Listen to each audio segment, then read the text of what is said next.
Kannur city football schools വിവ Kerala FC chairman P ഭാസ്കരന്റെ സ്മരണയ്ക്കായി football മത്സരം സംഘടിപ്പിച്ചു. പോലീസ് ടർഫ് ഗ്രൗണ്ടിൽ നടക്കുന്ന ചാമ്പ്യൻസ് കപ്പ് 2025 മേയർ മുസ്ലിം മഠത്തിൽ ഉദ്ഘാടനം ചെയ്തു.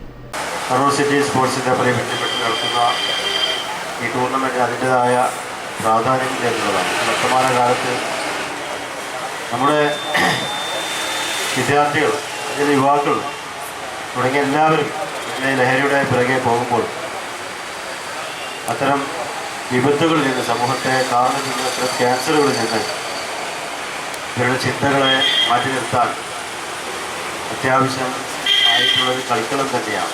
മെയ് 21, 22, 23, 24 തീയതികളിലായാണ് ഫുട്ബോൾ മത്സരം നടക്കുന്നത്. ചടങ്ങിൽ ആരോഗ്യ standing committee chairman M P. Rajesh, Kannur city football school CEO Prashanthan K, sporting buds coaching സെന്ററിലെ V Raghuthaman, football front free coaching centre convenor K Balakrishnan, Kannur city football school manager Jiju V തുടങ്ങിയവർ പങ്കെടുത്തു. കണ്ണൂർ സിറ്റി ഫുട്ബോൾ സ്കൂൾസ് സംഘടിപ്പിക്കുന്ന ഓൾ കേരള അക്കാഡമി തല championship ഇത് 3ാമത്തെ വർഷമാണ് നമ്മൾ നടത്തുന്നത്. ഈ വർഷം നമ്മൾ നടത്തുന്നത് എൻ്റെ ഗുരുതുലനായ ശ്രീ പി ഭാസ്കരൻ, വിവ കേരളയുടെ മുൻ ചെയർമാൻ്റെ നാമധേയത്തിലാണ്, മെമ്മോറിയലായിട്ടാണ് ഇവിടെ നടത്തുന്നത്. നമ്മൾ കേരളത്തിലെ 5ഓളം ജില്ലകളിൽ നിന്നുള്ള 30 ടീമുകൾ 2 കാറ്റഗറിയിലായിട്ട് മത്സരിക്കുന്നുണ്ട്. 2012, 13, 14, 15 കാറ്റഗറിയിൽ 2 കാറ്റഗറിയിലായിട്ടാണ് മത്സരങ്ങൾ നടത്തുന്നത്.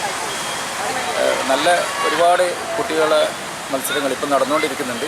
ഒരുപാട് നല്ല ജില്ലാ ചാമ്പ്യൻഷിപ്പിലും സംസ്ഥാന ടീമുകൾക്കൊക്കെ കളിച്ച കുട്ടികളിലൂടെ കളിക്കുന്നതായിട്ട് കാണും. നല്ല മത്സരങ്ങളാണ് ഇവിടെ നടന്നുകൊണ്ടിരിക്കുന്നത്. അപ്പോൾ ഇതൊരു കുട്ടികളെ പ്രൊമോഷൻ അടിസ്ഥാനത്തിലാണ് മത്സരങ്ങൾ നടത്തുന്നത്. കേരളത്തിലെ ജില്ലയിലും ഉള്ള കുട്ടികൾക്ക് വളർന്നു വരുവാനുള്ളൊരു അവസരം എന്ന നിലയിലാണ് ഈ ടൂർണമെൻറ്റ് സംഘടിപ്പിച്ചിട്ടുള്ളത്.